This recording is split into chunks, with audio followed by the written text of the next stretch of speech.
तीन तरह का जल शिव को समर्पित होता है और वो तीनों तरह के जल का अलग अलग भाव है हमारा।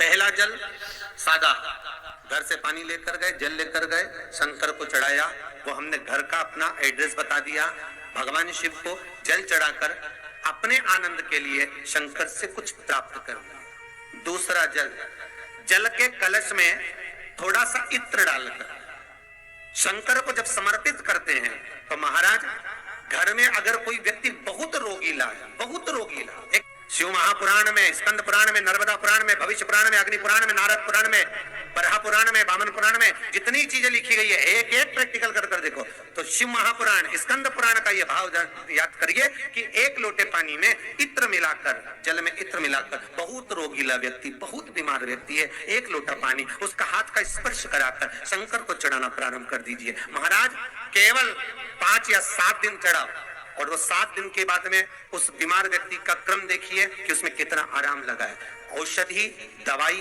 काम करना प्रारंभ करी कि ना करी।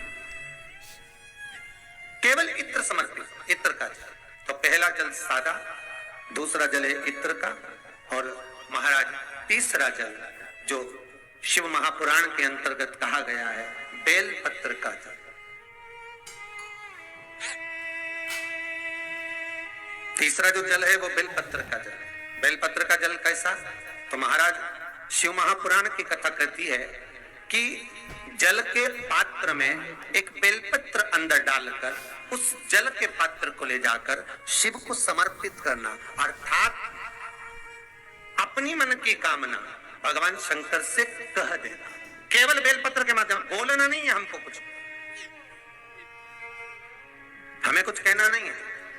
3 तरह का जल का जो व्याख्यान वर्णन किया गया, एक सादा जल जो भगवान को कहा, आपने अपना एड्रेस बता दिया, आपने अपने मन का भाव बता दिया। इत्र का जो जल चढ़ाया गया वो केवल रोग मुक्ति के लिए चढ़ाया गया। और तीसरा बेलपत्र, अगर उस जल में एक बेलपत्र भी पड़ी हुई है और वो बेलपत्र पड़ा हुआ जल आप जिस भाव से चढ़ा रहे हो, जिस कामना से चढ़ा रहे हो, शंकर वो कामना आपकी पूर्ण